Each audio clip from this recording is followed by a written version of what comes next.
Falando semana passada por telefone com um líder de igreja, eu amei como ele escreveu a semana dele.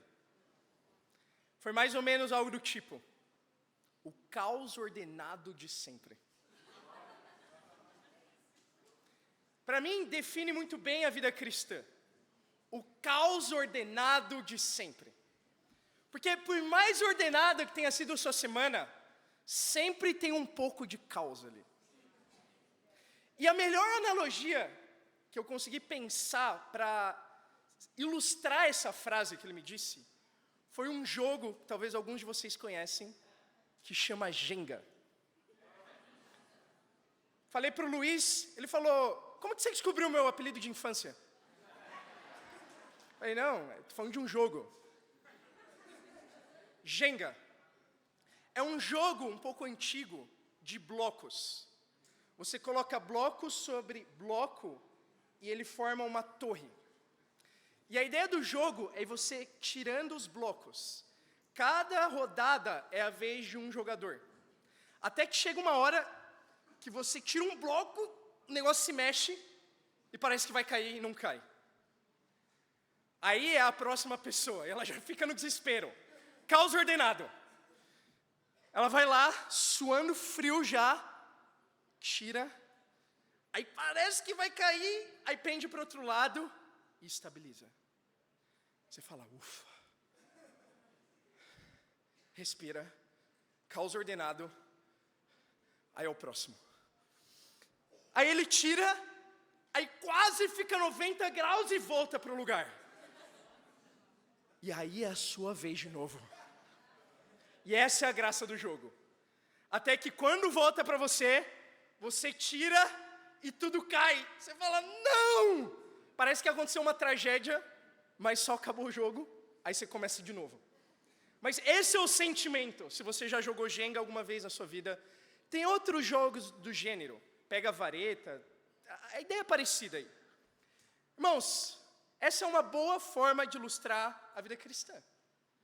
Porque assim, a gente começa a vida cristã, a gente sai das águas do batismo e tudo parece ordenado, finalmente. E daí passa um mês, e Deus tira uma peça. Passa outro mês, aí tira outra peça. Aí você fala: não, ainda está sob controle. Passa um ano, aí tira uma peça, você pende para um lado, vai para o outro, caos ordenado. Dessa vez saiu, sobrevivi, estou em pé ainda. Aí passa uma semana e ele tira duas peças. Aí vai 90 graus, parece que vai cair, vai para o outro lado, volta um pouquinho e sobrevivi. Aí Deus tira aquela peça. Talvez não é a peça principal no início do jogo, não era a peça que você achou que ia fazer uma diferença, mas sabe quando Deus tira aquela peça que transforma esse caos ordenado em um caos desordenado? E parece que tudo ruim. Parece que é game over. Você já teve uma semana desse jeito? Foi um pouco a minha semana. Porque cada um de nós tem uma peça, tem um botão, que quando apertado, esse caos ordenado, que a gente está acostumado até, ele se torna caos completo. Cada um de nós tem uma peça. Por exemplo, falando com outro líder de igreja, esse vocês conhecem, chama Túlio. Ele foi batizado aqui na região leste da igreja em São Paulo. E para ele, e a Luísa sabe, a mãe dele está aqui, para ele, essa peça que cria o caos absoluto na vida dele, são as baratas. Inclusive a Vaitza, a esposa dele, criou um código para poder tranquilizar ele. Quando tem uma barata perto dele, ela fala: Túlio, fica calmo. Esse é o código deles. Algumas semanas atrás, ele estava na cozinha fazendo uma banana milanesa lá na frigideira, com um monte de óleo quente. Enquanto ele estava lá, quando ele menos esperava, estava lá no caos controlado, de repente, chegava a Itza na cozinha: Túlio, O caos aconteceu, irmãos. Ele jogou a frigideira para cima, deu um grito, o óleo quente caiu na perna dele, ele teve uma queimadura de 2º grau. E a gente não sabe onde a barata está até hoje. Caos completo. A outra coisa que a Luísa conta que gera caos completo na vida do Túlio é gengibre. Mas isso é uma história para outro dia. Para mim, caos completo é quando algo afeta a minha saúde. Sendo aberto com vocês. Então, eu consigo, não vou dizer que com facilidade, mas eu tenho aprendido ao longo de quase 10 anos como cristão a me equilibrar nas provações que a gente tem ao longo da vida. Entende?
Absoluto na sua vida, o que fazer nesse momento? E é o que eu me perguntei nessa semana, e é o que eu queria compartilhar com vocês hoje. Lá em Êxodo 3. Tinha um homem na Bíblia que estava sobre um caos controlado. Mas, do dia para a noite, veio o caos completo na vida dele. E esse homem foi Moisés. Vamos aqui comigo em Êxodo 3.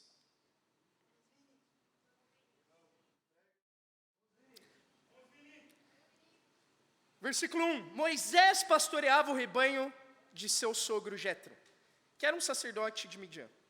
Um dia, levou o rebanho para o outro lado do deserto e chegou a Horebe, o monte de Deus. Ali o anjo do Senhor lhe apareceu numa chama de fogo que saía do meio de uma sarça. Moisés viu que, embora a sarça estivesse em chamas, não era consumida pelo fogo. Que impressionante, pensou, porque a sarça não se queima. Vou ver isso de perto. O Senhor viu que ele se aproximava para observar.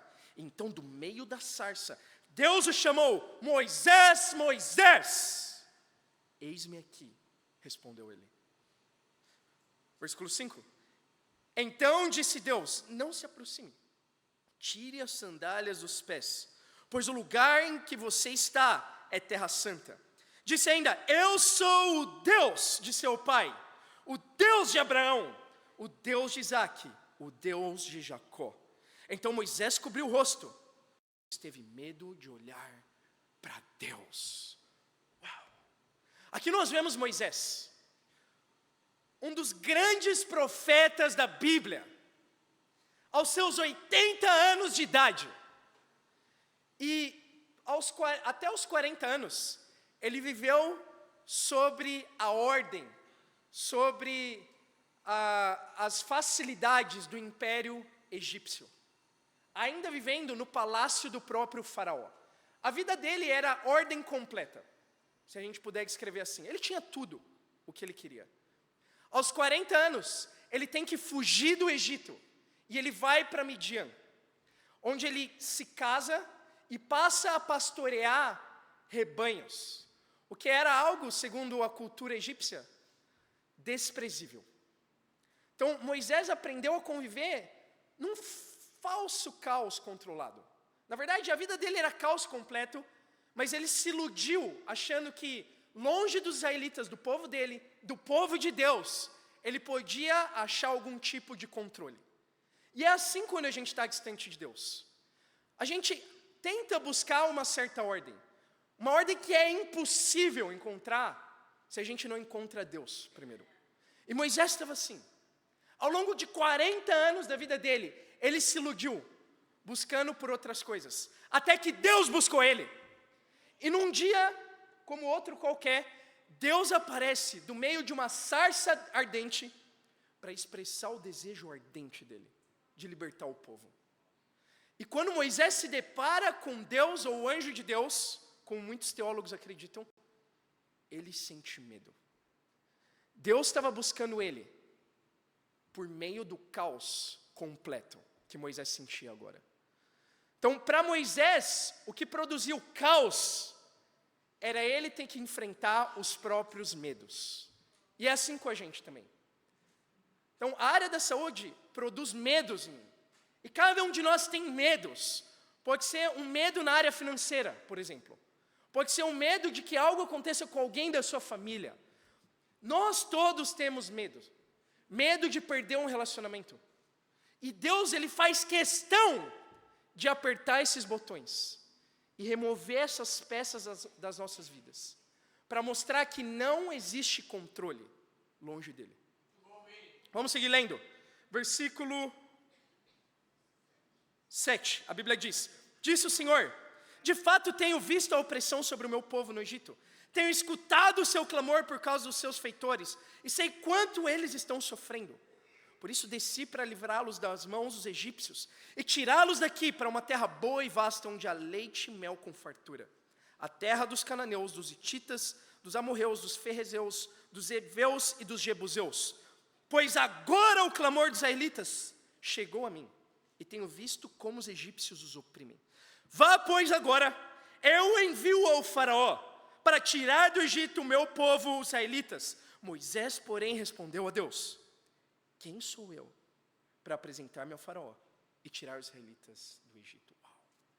Moisés, um grande homem de Deus, segundo o livro de Atos, poderoso em ações e em palavra, se acovardou.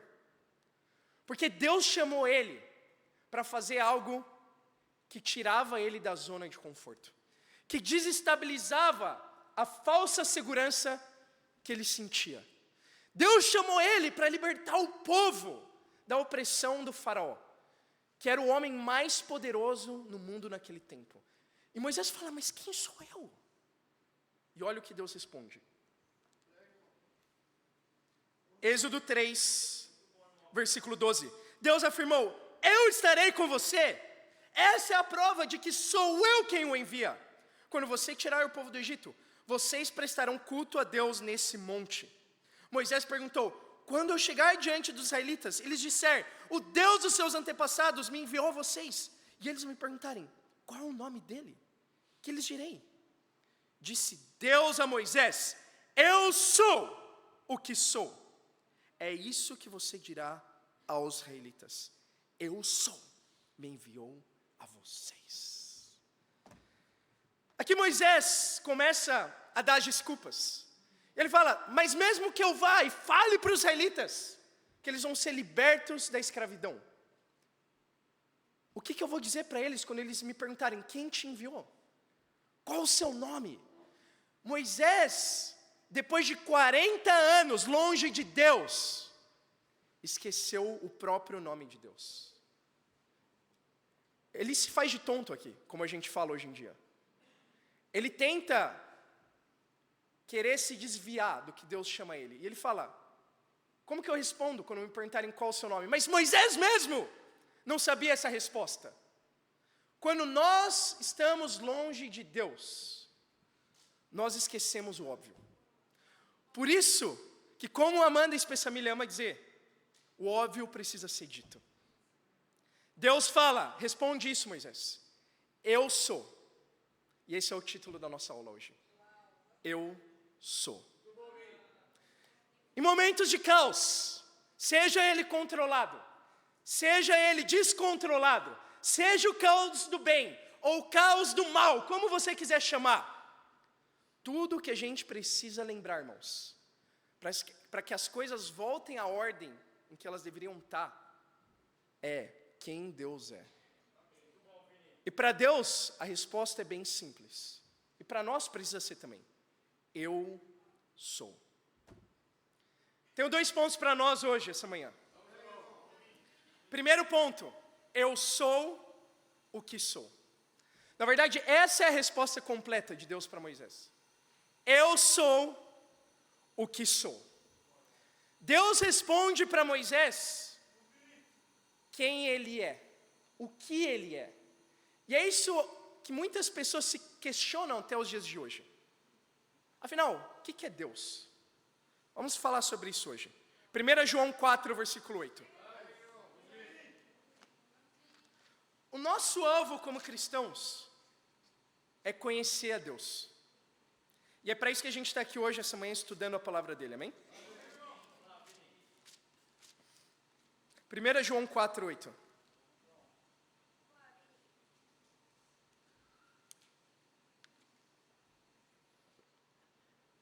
Eu quero mostrar um insight que talvez você nunca viu antes na Bíblia.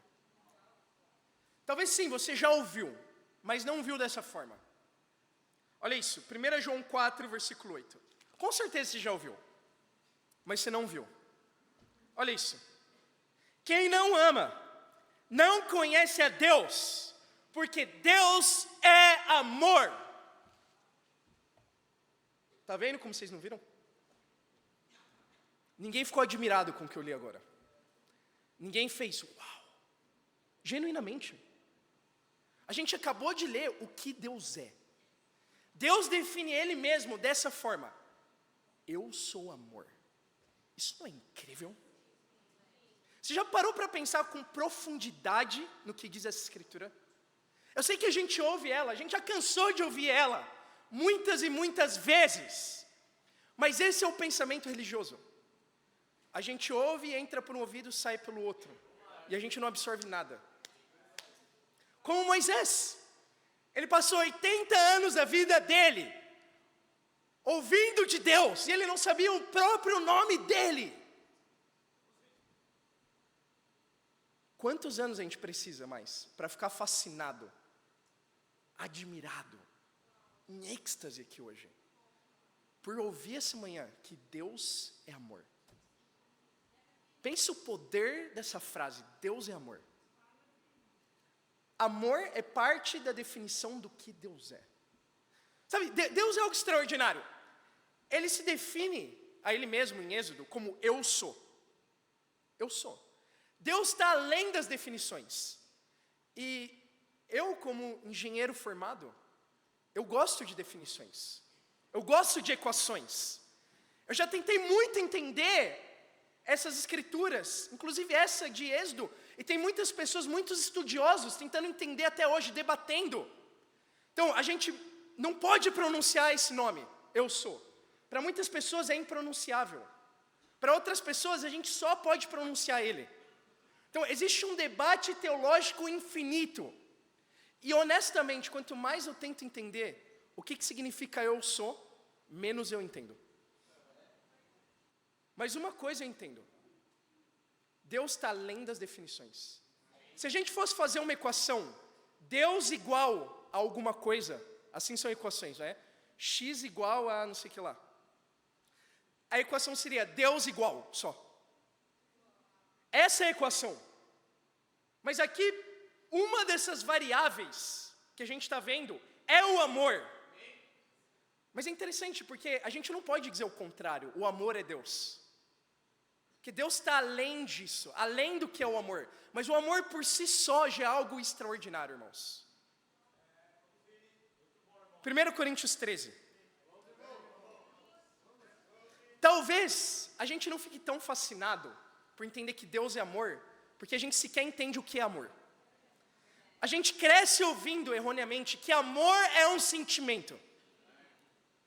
Eu amo muito a menina da minha sala, que eu conheci há 2 dias atrás. Amo muito ela. Eu estou doente de amor. E a mesma palavra que a gente usa para falar, eu amo meu time de futebol, eu amo pão de queijo, a gente usa para falar, eu amo uma pessoa. Não é estranho? Eu parei de falar, eu amo.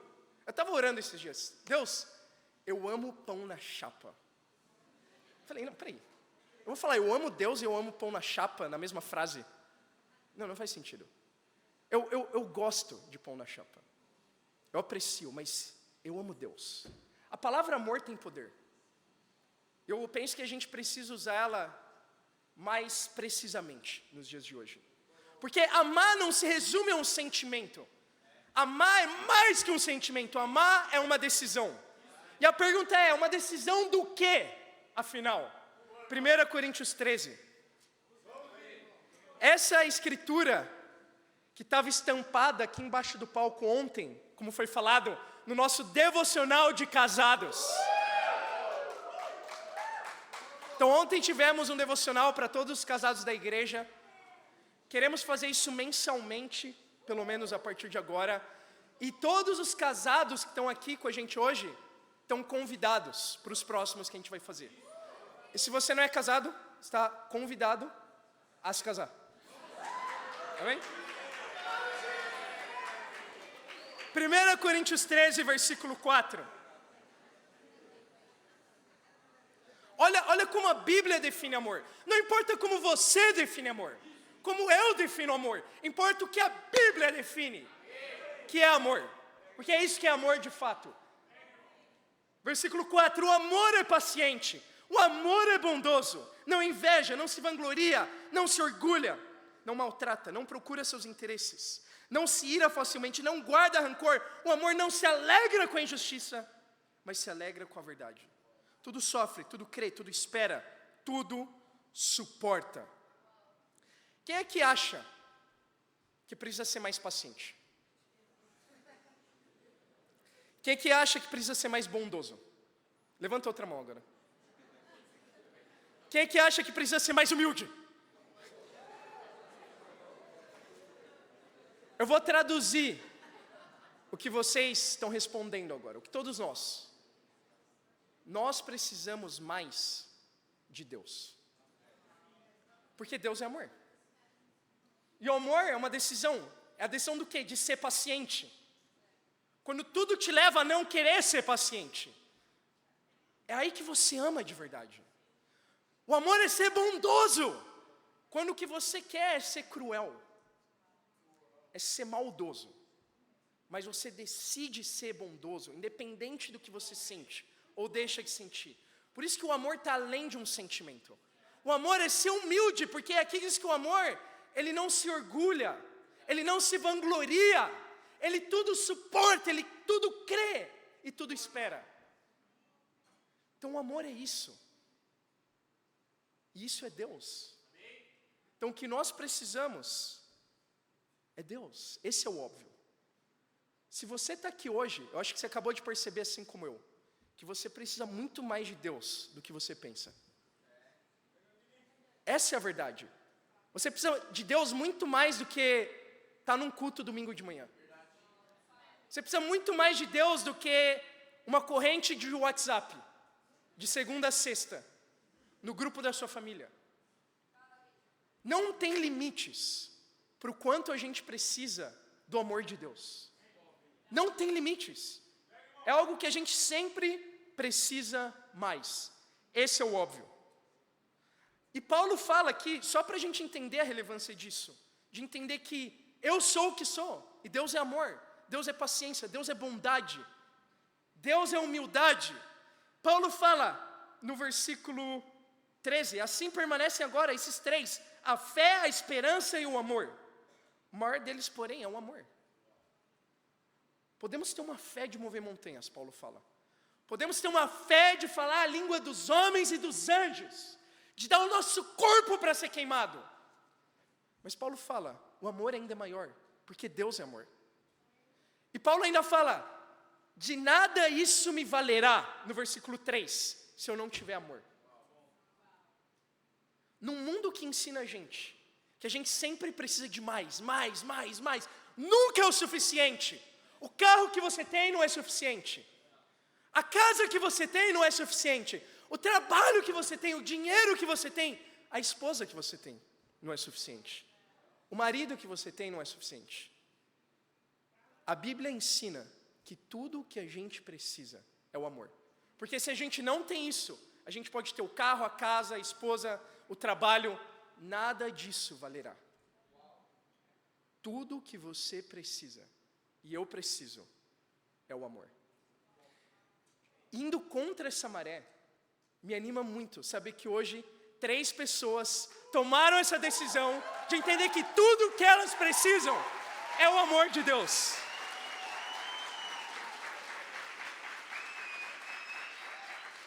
Olha que inspirador que Deus faz. Hoje, uma menina, eu posso falar menina, de 13 anos, chamada Isabela, tomou a decisão de ser uma discípula e vai ser batizada.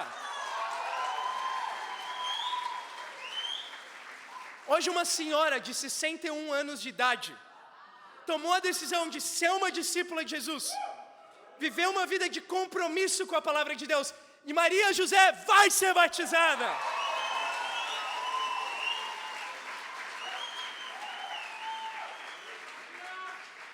Hoje, um rapaz de 26 anos, de Minas Gerais, que mudou para São Paulo, só para pôr o reino de Deus em primeiro lugar, deixou a vida dele lá, deixou o trabalho dele lá, deixou a família dele, para ser um discípulo, como a Escritura ensina.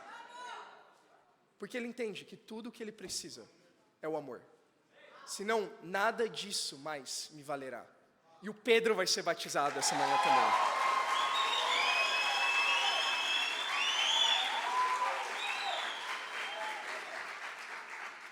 Irmãos, pergunta, alguém de 13 anos, 61 anos e 26 anos tem as mesmas necessidades? A resposta é sim. E a resposta é o amor.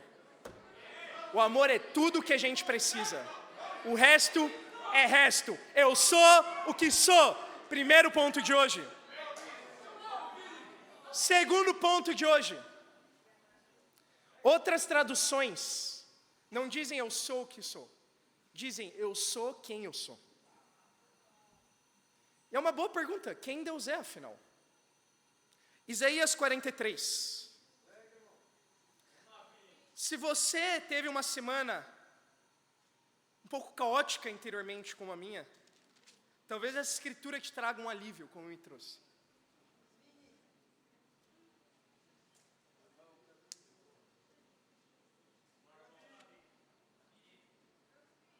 Versículo 1. Isaías 43, 1.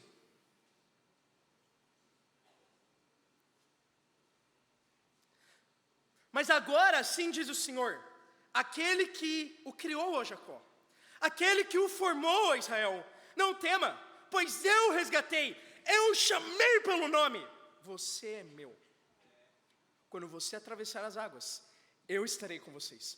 Quando você atravessar os rios, eles não encobrirão. Quando você andar através do fogo, não se queimará. As chamas não o deixarão em brasas, pois eu sou o Senhor, o seu Deus, o Santo de Israel, o seu Salvador. Dou o Egito como resgate para livrá-lo, a Etiópia e Sebá em troca de você, visto que você é precioso e honrado à minha vista, e porque eu o amo. Sabe o que é curioso? Tem centenas e centenas de escrituras na Bíblia que as pessoas dizem eu te amo para Deus, Você vê isso muito nos Salmos. Eu te amo, ó Senhor, minha força, meu libertador. Salmo 18. Mas só existe uma escritura na Bíblia que Deus diz para as pessoas: eu te amo. E é a que a gente acabou de ler. Deus olha para Israel no exílio. A época em que Isaías retrata o livro dele. Ele fala: eu te amo. Eu sei que está um caos agora. Mas quem eu sou? Eu sou aquele que o criou, ó Jacó. Eu sou aquele que o formou, ó Israel. Não tema, eu resgatarei. Eu sou aquele que o chamou pelo nome. No versículo 3, eu sou o Senhor, eu sou o seu Deus, eu sou o Santo de Israel, eu sou o seu Salvador. Eu sou quem eu sou. Eu sou aquele que te ama de verdade. Que poderosa escritura. E tudo que ela retrata é só uma coisa. Aqui Deus não promete que a nossa vida não vai ter caos, não vai ter problema. Mas Ele fala: ainda que você passe pelos rios, eles não vão te encobrir. Mas você vai passar pelos rios. Ainda que você ande pelas chamas, elas não vão te queimar, mas você vai passar pelas chamas. Você só precisa lembrar de uma coisa: quem eu sou. E só de lembrar isso, no meio do caos da minha semana. E não que estava um caos de verdade, eu achava que estava um caos. Dentro de mim estava um caos. Um caos de emoções, não é às vezes assim? Mas quando eu parei para lembrar, ok, esse é Deus. A segurança voltou. Estava vendo um vídeo, agora que está na época das finais da NBA. Não sei quem gosta de basquete. Mas um dos maiores jogadores da história se chamava Kobe Bryant. E tem uma entrevista que ele fala de um jogo que ele fez quando ele tinha 10 anos de idade. E um dos maiores jogadores da história, naquela época, marcou 0 pontos no jogo. Ele voltou arrasado para casa. E ele relata isso. Caos completo na vida de jovem Kobe. Menino de 10 anos, de 2,10 metros de altura. Não sei quantos metros ele tinha na época, mas com certeza bem alto. E o pai dele olhou para ele e falou: Kobe, não importa para mim se você marca 0 ou se você marca 60. Eu te amo igual. E ele diz que essa é a coisa mais importante que um pai pode dizer para uma criança. Isso deu toda a confiança do mundo para ele ser quem ele se tornou. E aí no final ele diz: mas eu prefiro marcar 60. Irmãos, se você se depara com inseguranças no seu coração, com caos, se você olha para a sua vida, em alguma área você acha que você está marcando 0 pontos, talvez Deus só quer te lembrar hoje de quem Ele é. E isso basta. E por isso que Ele só diz uma vez, Ele não precisa dizer mais, Ele já mostrou isso. E só de lembrar isso, te dá a segurança que você precisa. Isso muda tudo. E não é que do dia para a noite ele se tornou quem ele é, o Kobe Bryant. E não é que do dia para a noite tudo vai mudar. Mas se o caos dentro de você, ele volta a se ordenar, e você tem essa paz que a gente só tem com Deus, tudo muda. A confiança volta. A paz volta nos nossos corações. E a alegria também. Essa escritura me inspirou. E esse tema, principalmente porque nessa semana nós vamos ter a conferência para as mulheres, intitulado Eu Sou Ela.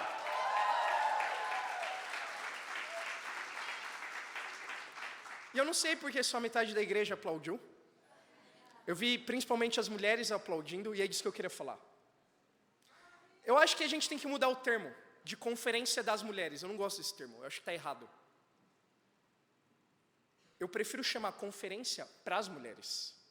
Porque de fato é uma conferência para toda a igreja. Calma, eu não estou falando para você que é homem vir aqui, vai ser muito estranho se isso acontecer. Imagina você com a camiseta, eu sou ela. Imagina o Senna andando, eu sou ela. Ué, eu entendi que era para toda igreja, você falou isso. Calma, vou te explicar, irmão. Vou te explicar.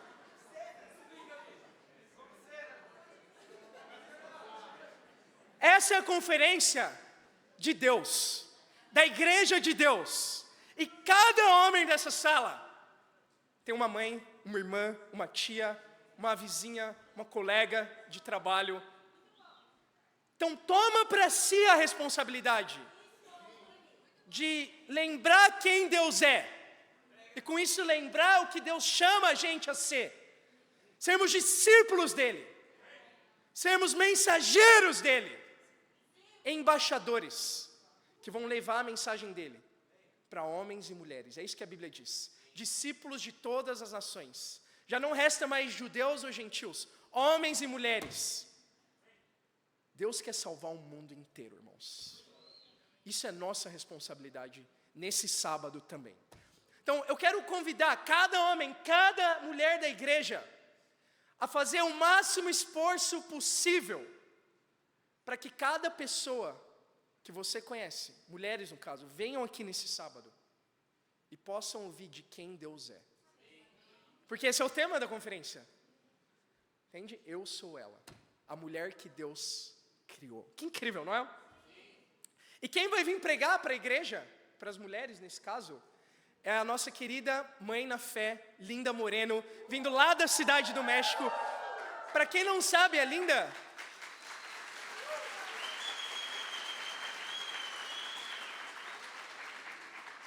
é a minha mãe espiritual, e da Bia também. Ela amou muito a gente, amou muito a igreja aqui. Ela veio junto com outros 6 missionários, com o esposo dela, Raul, e eles começaram a igreja aqui quase 10 anos atrás, do zero. Sem falar português. Ela era a única que falava. E olha o que Deus construiu em poucos anos. Por quê? Porque Deus é quem Ele é. E o Deus que é capaz de fazer isso aqui, é capaz de fazer muito mais. E é o que a gente vai ver nesse sábado que vem. É o que a gente vai ver no domingo que vem. E é o que a gente vai continuar vendo. Porque esse é o plano de Deus. Irmãos, eu acredito que Deus é um Deus que honra. E nos chama a honrar também. Então, a missionária que veio aqui com os filhos dela pequeno, sem estar na cultura dela, longe da família, eu acredito que Deus se alegra se a gente for lá honrar ela, minimamente. Eu queria convidar todo mundo que está aqui a ir lá buscar a Linda nessa quarta-feira no aeroporto. Pensa que impactante vai ser mostrar esse amor. E a nossa gratidão não só ao que ela e os missionários fizeram, mas o que Deus fez através deles. Que horas ela vai chegar? 5h40 da manhã. Que incrível, não? E aí você fala, mas o metrô abre 4h40, eu não chego a tempo. Por isso que muitos de nós vamos dormir no aeroporto de terça para quarta-feira. Terça-feira a gente vai ter uma das reuniões que a gente tem mensalmente, o staff internacional, que a gente assiste através de um link. E eu quero te convidar, a gente assistir juntos lá do aeroporto, já ir lá terça, 10 da noite, para assistir o staff, ficar lá, ter um convívio, dormir se possível, mas não é a prioridade, mas para receber a Linda com muito amor. Eu nunca vou esquecer algo que eu aprendi com a Linda, sobre quem Deus é. E é assim que eu queria terminar a pregação de hoje. O que Deus é, afinal? Deus é amor. Deus é paciência. Deus é bondade. Deus é humildade. Deus é tudo o que a gente precisa. Mas Deus não só é tudo o que a gente precisa, Ele é quem a gente precisa. E com a Linda eu aprendi isso, que Deus tem vários nomes na Bíblia. E eu queria ler alguns deles para vocês. El Shaddai, significa todo-poderoso. Elohim, Deus no controle. Shammah, Deus presente. Kadosh, santo. Jeová Shalom, Deus de paz. Jireh, Deus de provisão. Adonai, Senhor. Shaptar, juiz. Jeová Rafá, Deus que cura. Tishidekno, minha justiça. El Elyon, não há outro igual. Chamá, Deus presente. Palet, libertador. Jeová Nissim, minha bandeira. Elcaná, Deus zeloso. El Raí, o Deus que me vê. Esses são alguns dos nomes de Deus na Bíblia. E por que Deus tem tantos nomes assim? Para deixar claro que Deus é quem você precisa que Ele seja. Você precisa de um protetor? Eu sou. Você precisa de um libertador? Eu sou. Você precisa de um salvador? Eu sou. Você precisa de um amigo? Eu sou. Você precisa de um pai? Eu sou. Eu sou o que sou. E nesses momentos, para concluir, nesses momentos caóticos na nossa vida, que tudo parece que vai desabar, como nesse jogo que eu citei na introdução, o Jenga. Se você só percebe uma coisa, Deus é o que você precisa, mas Deus é também quem você precisa. Algo milagroso acontece, no meio do caos. Talvez se você estiver andando aqui na Liberdade, de volta para o metrô, você vai ver um desses homens que trabalham como estátua humana. E uma vez um desses me chamou muito a atenção, porque era um senhor com um chapéu, um óculos, todo pintado de dourado, e diferente dos outros que ficam completamente parados em pé, ele estava suspenso numa bengala só, você já viu? Ele estava na bengala com os 2 pés levantados. Você olha para isso e fala, meu Deus, como isso é possível? Esse cara hackeou a gravidade, o que aconteceu aqui? Aí você vai lá, pesquisa no Google, como fazer isso? Aí você descobre, tem um negocinho aqui, né? Tem um truque por trás. Então, eu vi que a bengala é, na verdade, um apoio, e ele está sentado nela. É uma loucura. Depois pesquisa. Mas isso parece desafiar as leis da física no primeiro momento. E assim é a vida cristã, irmãos. É um jogo que desafia as leis da física. Quando tudo parece que dá errado, ou vai dar errado, vai desmoronar, vai cair, parece que vem a calmaria. Um conforto inexplicável. Quando você simplesmente para e ora. Quando você para e abre uma escritura que te lembra quem Deus é. Eu espero que cada um que está nos visitando hoje possa conhecer esse Deus e quem Ele é.